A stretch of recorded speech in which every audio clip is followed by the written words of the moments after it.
And now we wait. And we're live. Hello, everyone. Welcome back to Real Reds Talk. Huge breaking news reaching us in the last hour that Ruben Amorim has told Alejandro Garnacho to leave the club, as well as Victor Lindelof was involved in those conversations as well. But obviously, Garnacho being the biggest kind of headline grabbing stuff at the minute. I'll read the article out, not the article, but what's been posted basically. Is it an article?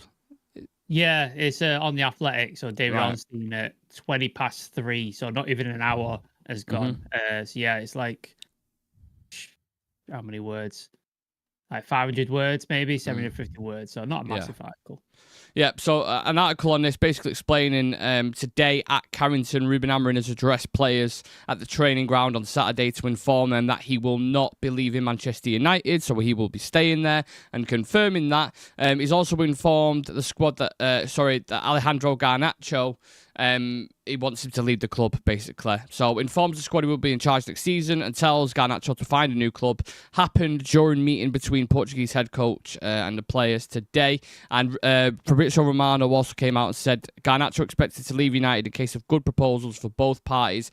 As reported on Thursday, United are open to selling certain players, also to finance new signings. Garnacho was one of them. The winger attracted interest in January race open again. Now, there is no doubt in this, Sam, that his post-match interview would have caused some disturbance amongst the squad, managers and players. So Ruben Amorim coming in and doing that, one, does it surprise you? And two, also, is it the right decision?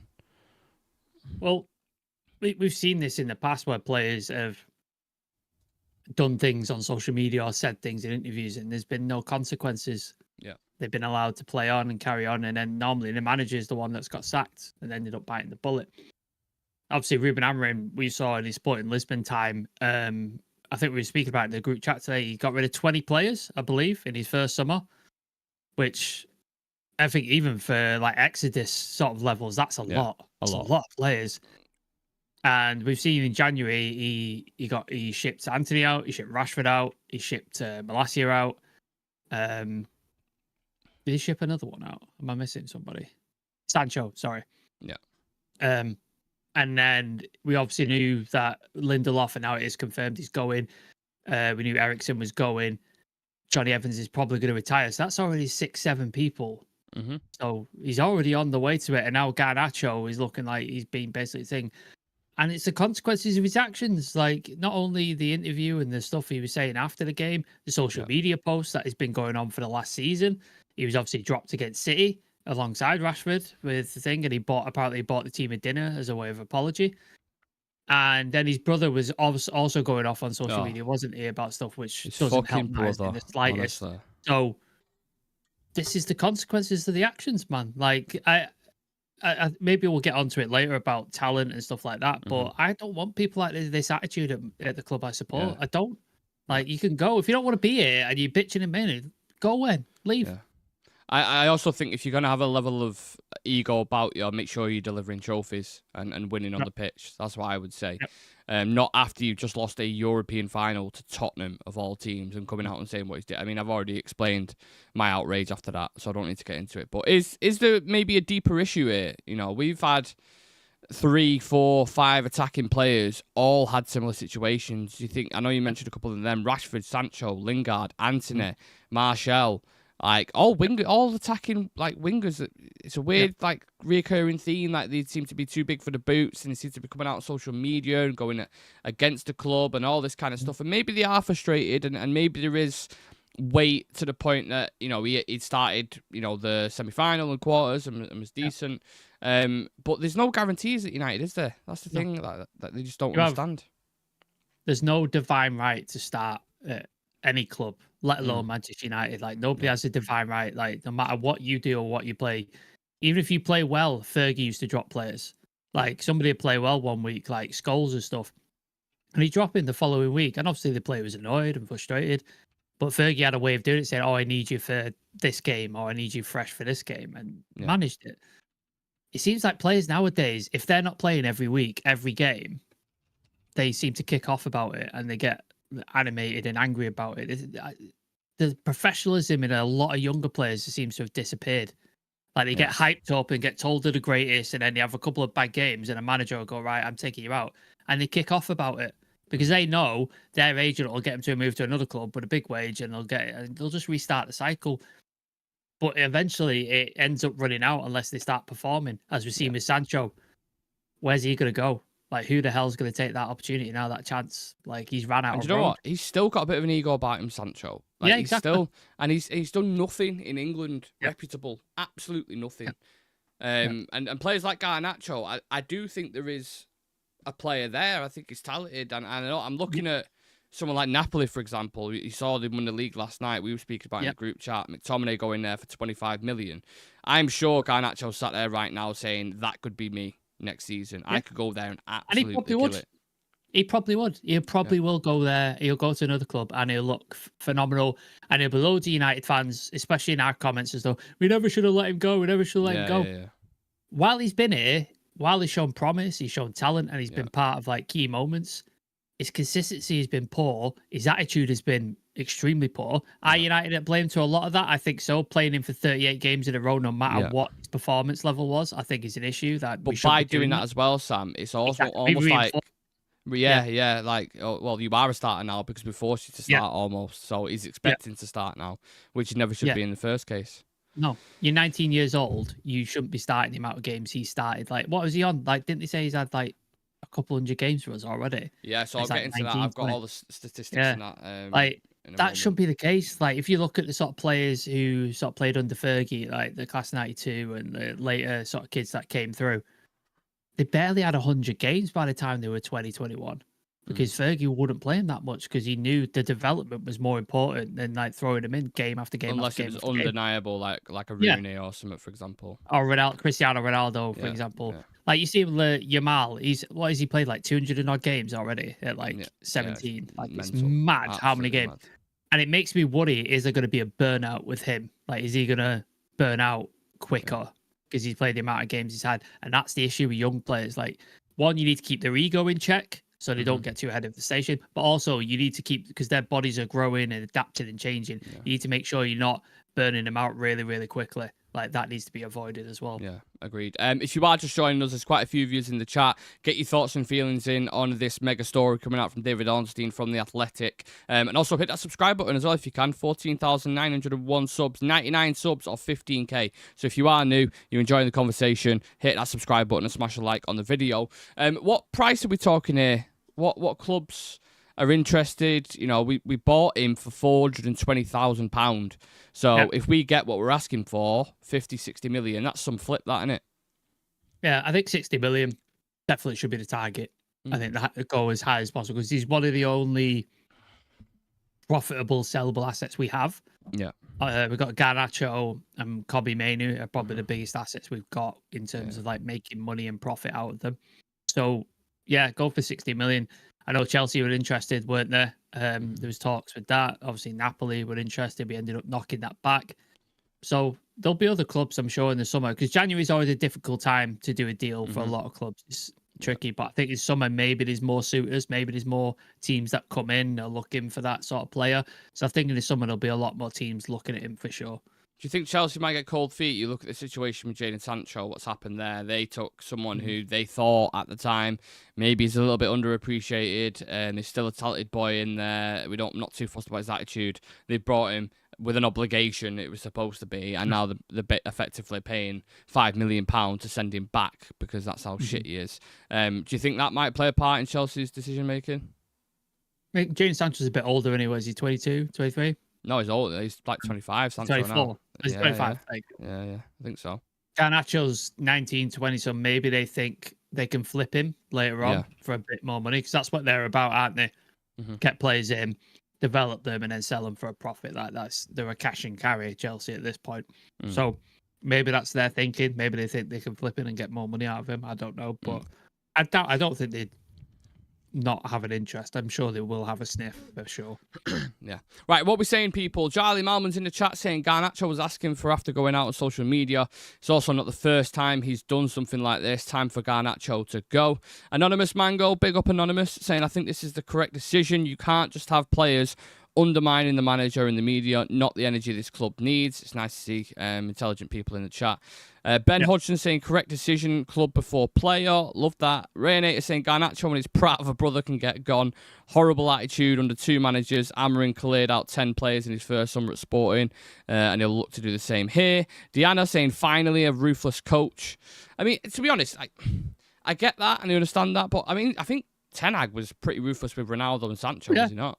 Yeah. No, like he was like, I'm like, even was like, I would even argue he's probably more empathetic to Sancho than a lot of us expected him to be. Like he gave him 4 months off to get his head right and get his head straight, and he came back and he gave him time and stuff like that. And then it was only then he decided, right, like I need to move you on because I've given you this time, I've given you this chance, and you've still not taken it. And then there was still people saying, "Oh, he chucked Sancho out of the club," and you're like, did you have look at anything he did? Like honestly, he did everything out in his willpower to try and get Sancho back. Quite literally, yeah.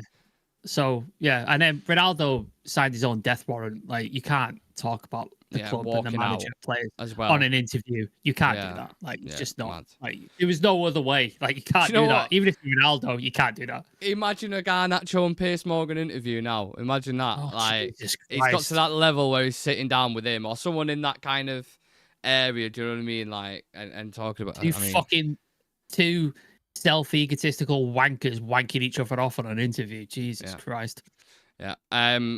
He's had a major attitude issue over the last 12 months, especially his brother. Yeah, I've been almost annoyed with his brother even more. Like, anytime there's a certain situation, such a dickhead. He's always a little snarly comment or something on Instagram or a story. And you're just like, mate, you're irrelevant to the situation. United fans, you as well. Yeah, you're his brother. You're not even a player. You don't play for this club. You don't play for this squad.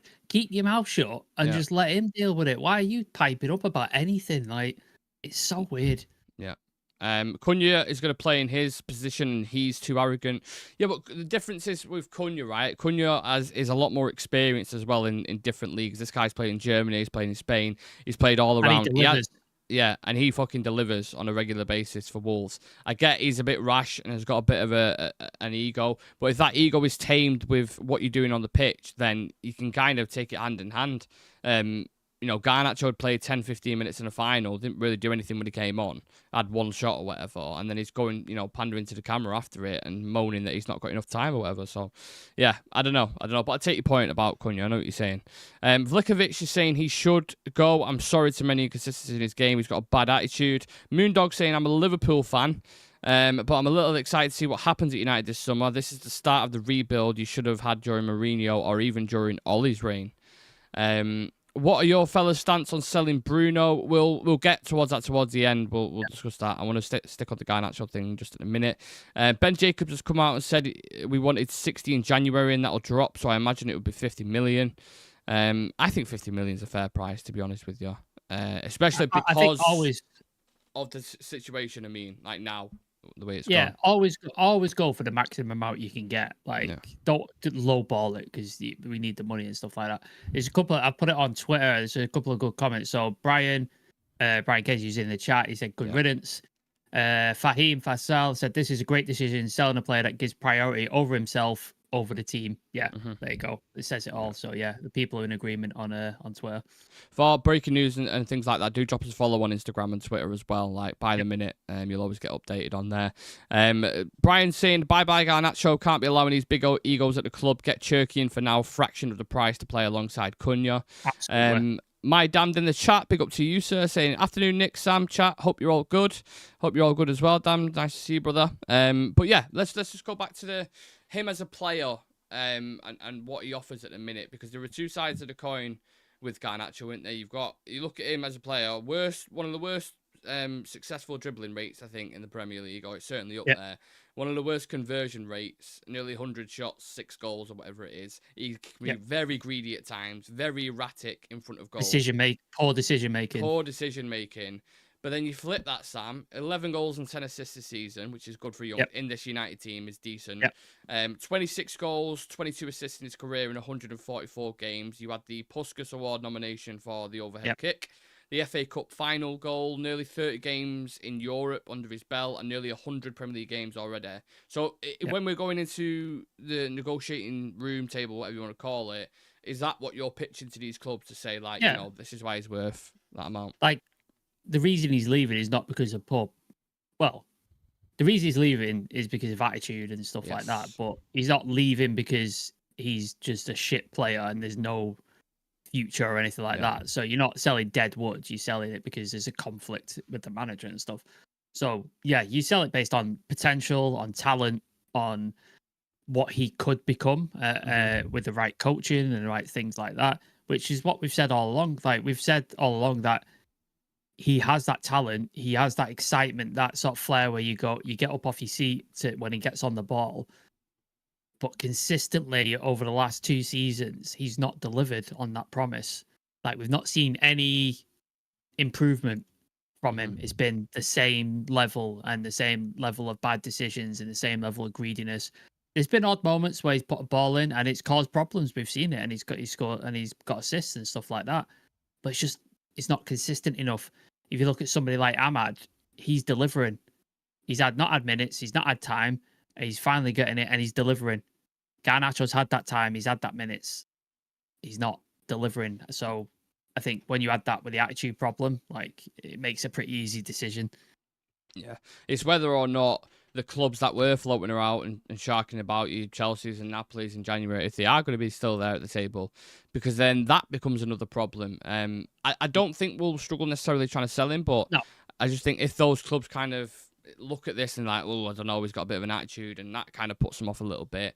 Well, then again, you've got another fucking winger with an attitude who just thinks he should play every game, and then you put him in the pile with Rashford, Sancho, and the fucking rest of them. So it's a big problem that the deep-rooted culture at this club and the entitlement from some of the players is fucking embarrassing, isn't it? What another thing is as well, he doesn't necessarily fit into the system that Ruben Amorim's playing either. Yeah. Like he is a winger. He likes to get chalk on his boots and get down the wide and then cut in and get a shot off or stuff like that. That's what he's about. So he doesn't necessarily fit into this Ruben Amorim system either, which is another thing. Like, even if he didn't have this attitude problem, if we kept in, how many times have we forced square players into round holes in this team? Square like, pegs. There's a history of square pegs, but I'm using players. Like, oh, okay, fair enough. Like, Juan Mata is the best 10 at Chelsea, player of the year 2 years in a row. Where do we play him? On the right wing. Yeah. Why? I remember under Ole, weren't Lukaku on the wing at one point as well? He was playing McTominay and Fred in the midfield. McTominay in a 6 and an 8, and you see once he plays in a 10 in an advanced position, he's bagging goals for fun at Napoli. Like, that was his correct position. We've misprofiled him. Like, it's ridiculous. And then you saw under 10 Hag, McTominay, he was one of our top goal scorer. I think so. He got double figures anyway. I know that. Coming off the bench, crashing the box and scoring goals, which is what he's good at. And you see that at Napoli. That's what he's doing. That's exactly what his best quality is. But we were playing him in a 6 and an 8 with fucking Fred. Like, we just do it to players all the time. And I think we've got a risk there with Garnacho of doing the same thing to him just because potentially he could be a great player, but we're not playing him in his best position. Yeah. Anonymous Mango, could this funding go towards trying to lure Gyökeres to Old Trafford? Multiple reports suggest United is still going to make a push despite using the Europa League. Arsenal want Sesko instead. We're not getting Gyökeres. No.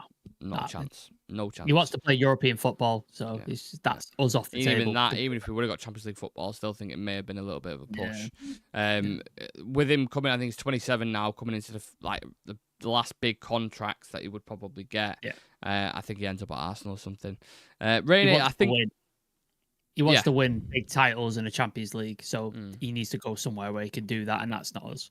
Yeah, definitely not us. Probably not Arsenal either, but he's got more of a chance at the minute, definitely, with Arsenal. Rainy is saying, I just think his ability can't back up his performances on a consistent basis. Selling him for 50 and getting Cherky as a 20-25 mil replacement seems like business Ineos would consider. Does that sound like a valid option to you, Sam? Yeah, and Cherky could pay in that inside 10. Like, he's played there before. Like, he knows what he's doing. He's young. He's 22. Good price.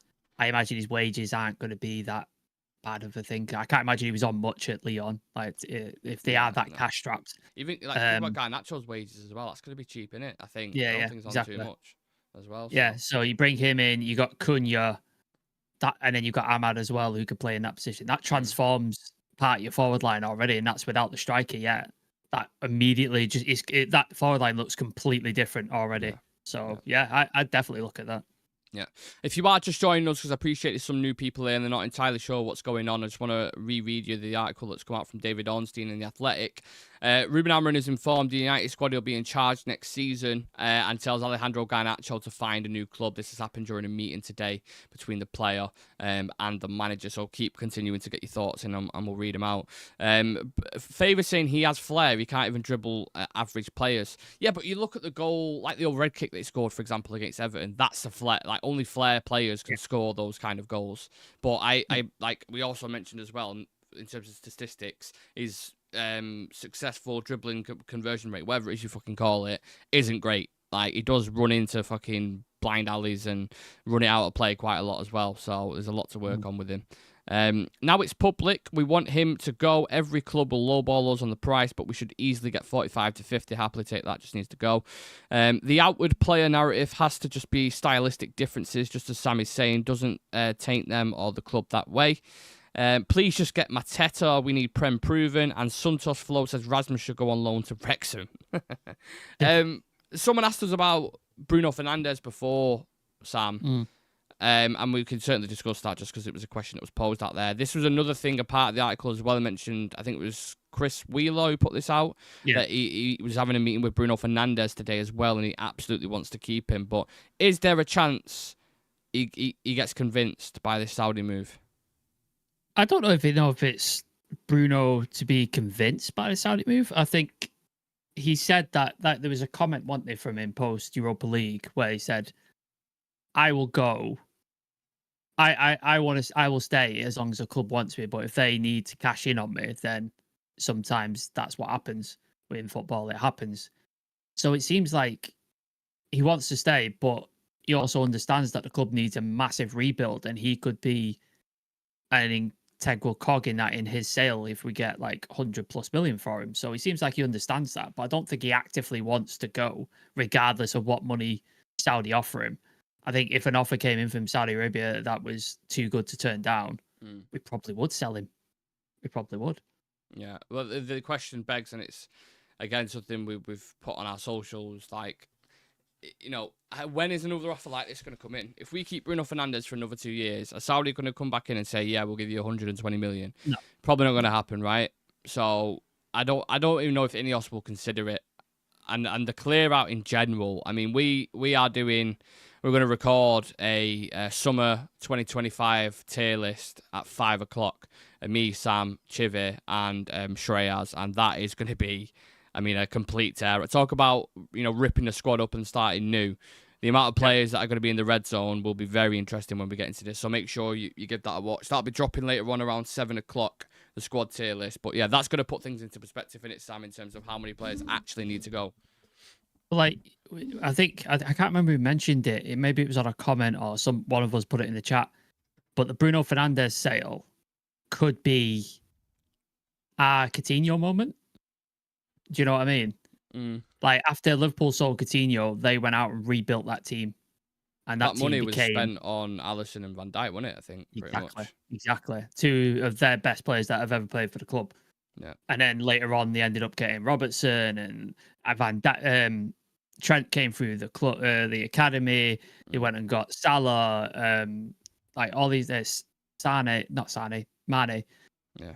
They've rebuilt this team into title winners and Champions League winners. This could be our Coutinho moment where if we do sell him for, say, 120, 150 million, we could go out and totally retool the squad to be competing for stuff. Like, that's... I know a lot of people love Bruno, and I love Bruno. He's one of my favourite players, but this could be the moment where you do it. We look at PSG, for example, as well. Like, the players they got rid of in the forward line, in Neymar, Messi, and Mbappe. I know some of them went on freeze, but their wages off the bill as well, and then how they kind of reinvested that money with Luis Enrique. I mean, they look like one of the best teams in Europe now, and all the young stars that they've got in there, from Vitinha to João Neves to Kvaratskhelia, like, they've just got a team full of really young superstars. I'm not saying that's going to happen with United because I still don't fully trust the recruitment department to bring them in. But whichever way you look at it, the summer is so interesting. Madrid have done the same thing. They've not gone out and signed Galacticos necessarily anymore. No. They've gone out and got young, exciting players like Camavinga, They've gone out and got Trent on a free. They got Mbappe on a free. They got Jude Bellingham for a relatively, was it like 70 million or something? Like a relatively decent price for the sort of level of player that he is. And they've gone out and got these players. They've not gone out and gone, who's the best player in the world? Go get him. They've not done that. They've been really smart with their recruitment and really sort of like integral. Like they weren't willing to pay what we paid for Lenny Otto because they knew like that their budget just doesn't operate that way. And that's how we have to look. We have to be smart and we have to be good about our business. We can't just be chucking money around like it's nobody's business. We need to be smart with it. And getting this Bruno money could allow us to get 3-4 players in. That totally changes the squad. Yeah. Nate's just joined us in the chat saying the Garnacho are the same as the Rashfords, total viruses. Brian saying, I don't think any fan wants the club to sell Bruno, but the possibility of getting 100 million plus for him is going to be very hard to turn down. Non-Alien says Garnacho continuously losing the ball is not the sign of a great player. Well, more case to sell him then, isn't it? I suppose if you can get good money for him now, maybe do that. Favor saying this seems like a unanimous decision for a lot of fans. The 2 years he's going to give us won't mean as much as this money. And my damn saying seems a bit odd if Amorim genuinely would rather keep Bruno rather than a clear 100 mil profit, and how much of a difference that could make to its rebuild, especially when he's shoehorning him in any way. Thing is though, regardless about shoehorning or whatever you want to say, Bruno Fernandes has got around 20 goals and 20 assists this season. Even with £100 million, you've seen players that have been bought that have been historically bad and not even got close to that. So there's no guarantee with money. No. You have a guarantee at the minute with Bruno, who is delivering week in, week out, and he's the captain of the club as well, which, you know, you got to then replace him in that and the standards off the pitch and everything he does. It's hard. I think we are so jaded from previous transfer windows that we don't trust anybody, like, because Bruno is so good and he's the only player who's consistent. I know he had a shit final, but he's the only player who's consistently been good for us since we bought him. We're so afraid that if we lose him, we have nobody, and we don't trust higher ups to go and invest it wisely. That's where we're at, I think, as fans. I think if this was any other club, say this was Liverpool and Salah wasn't in the last year of his deal and Saudi came in with stupid money and they decided to sell him, I think most Liverpool fans would be like, all right, he's our best player and he's done well, but they reinvest this money and they've recruited smartly over the years, so we'll get other players who will make up for the deficit that Salah has. Most United fans don't trust the people above to do that, and I think that's why there's a lot of friction. Yeah, it's still hard though replacing that. Like Mohamed Salah. Oh yeah. What is it? 50-odd goal involvements. I think he's got. Ridiculous. Like I don't even know if there's a player out there in the market that you can get for that, and that's why they've just signed both of them on new deals. So, Flavour there has put selling your biggest player and reinvesting has been proven to be one of the most effective ways to rebuild. The issue is with this team, we don't have leaders, captain-like players for a team to build around. Do you know what I mean? Like it's all good, reconstructing a squad, but if you don't have the spine of it, or at least the odd experienced player throughout that, then how is that squad going to grow? I think we need. Obviously, there is going to be a clear out this summer, so I think we need people who are going to end up staying to step up. So I imagine people like De Ligt are going to stay.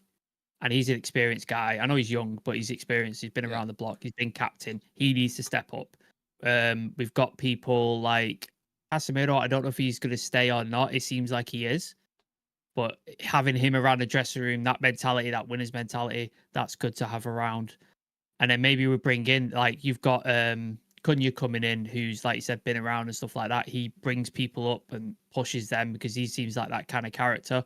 And then maybe you buy players like I've saw a report saying we're looking at buying more Premier League proven players or players who played in the league, which will help us again because there's so many times we've brought a player in, they're just not adapted to the league and they just can't keep up with the pace of it. Like saw with Donny van de Beek and stuff like that. So yeah, it's tough, man, because if this was Ed Woodward still in charge or John Murta, I'd be like, don't you fucking dare sell Bruno, because I would not trust them to I wouldn't trust them with a fiver of my own money, never mind fucking 100 million. Yeah. So, yeah, it's tricky, man. It's really tricky. But also then it's convincing players to come. So not only, if we've got the money or if we can afford it, let's say, okay, right, we technically have the money for Florian Wirtz, for example, right? It's probably going to be 80, 70 million, somewhere around that. Florian Wirtz ain't coming to United at this No, point. No chance. But you have to find players who are not at that point where they want to go win trophies like Florian Wirtz is. Like, he won his first Bundesliga and now he wants to step up. He wants to win the Champions League. He wants to win a Premier League title. So that's why he's moving to Liverpool. You need to get those players, the players that Bayer Leverkusen sold. So when they bought Grimaldo, Frimpong, Wirtz, wherever they got him from, I can't remember. You need to go get those players before Bayer Leverkusen get him. That's what you need to be smart at. You need to go get those players who are on the come up and get them and develop them and turn them into the stars. We aren't at the point where Liverpool are at, where they've built a team and they've structured a team, and now they're just going out and getting people to absolutely solidify them as top teams. That's what the point they're at. We're not at that point anymore. We need to rebuild. So the player pool we're looking at is very different to what we're going to be looking at. Players that Brighton, Bournemouth, Brentford, Forest will be looking at. That's who we need to be looking at, that kind of pool, because we can't compete with Liverpool, we can't compete with Arsenal, we can't compete with City. We're just not in that game anymore. It kind of has that feel around it, like it's the bird leaving the nest with Bruno. Like, is an attachment there, like a mother and us. Do you know what I mean? That kind of connection with Bruno, where I just don't know if I trust the rest of the team. He's the only good player, isn't he? He's the only good player we have. Like, we know year in, year out, and there goes my light. Every year in, year out, every season, Bruno is going to show up. We know that. And like you said, we don't know that for the rest of these players. Like, we don't. Nate's asking, do we feel Cunha, Cherky and Mascherano could fill Bruno's boots? All in theory, yeah. I mean, what Cunha's done in the Premier League this season, I mean, his stats are right up there, and you could make a case or argument for the first 6 to 8 months of the league. You could consider him for team of the season. He was that good for Wolves. He's been incredible. So in terms of theory, then yes. But then it's like any theory with players who come to United, it goes out the window completely, doesn't it? Because we've seen players come here with massive reputations and just look like a bag of shit, basically. I think we need to forget players with reputations. We need to forget that. We need to be looking at like stats, attitude, injury record, application, all that sort of stuff. The stuff that Fergie used to look at. Like, he'd go meet their families, he'd go check out what they were like, how they were, and stuff like that before he thought about signing them. I think we need to retool our scouting, the way we sort of look at players, because our scouts have identified really good players. They've just not been listened to, like, for years. Like, we identified Julian Alvarez, we identified Casido. We've identified really good players, but Ed Woodward and John Merton were like, no, we're not doing that. We identified Sesko. We could have had Sesko for 2 million. And we were like, no, we don't want to pay 2. We only want to pay 1. Like, you know what I mean? Like, so I think our scouting network is good. It's just they've not been listened to. So hopefully they start getting listened to. Well, whichever way you look at it, this summer is absolutely massive. Some of the biggest names could leave Old Trafford, and we could bring in some really, really decent players. So whichever way you look at it, make sure you keep an eye out for that tier list that we're doing. We are going to record that in just over half an hour's time, 4 of us, and we're going to go through the full squad in terms of who we would get rid of, and we're going to be absolutely ruthless with it, much like Ruben Amorim has been ruthless with Garnacho today. For updates around the Garnacho situation, Bruno Fernandes, the meetings that are ongoing at Carrington, in the bottom right-hand corner of your screen is our social medias, Instagram, TikTok, and Twitter. Drop us a follow over on there. Plenty of video clips, plenty of news stories, everything you need basically for your full United fix. So do drop us a follow. We are 96 subscribers off 15k as well. So if there's anyone new, you've enjoyed the show, you enjoyed the community, you know what to do. Hit that subscribe button, and we'll be back. That will drop around 7 o'clock, the tier list. So keep an eye out for it. Yeah. Thank you to everybody in the chat with the questions, the comments. Some of the most intelligent shit I have seen. Yeah. It's really nice and refreshing to see we've got fans, and not even I don't like calling you fans because you're not like viewers. You're some of the most intelligent people, and I appreciate all the comments and stuff. And I appreciate all the comments on the clip of me losing my shit on the TikTok and the Instagram. It's very nice that people feel the same way, so I appreciate it. Absolutely. We did put a poll up at the start of the show, which had 70 votes saying, should Garnacho be sold? 84% said yes, 16% said no. So there seems like a general kind of consensus decisive, isn't it? Pretty decisive. Right, we'll see you in a bit. Have a nice weekend, guys.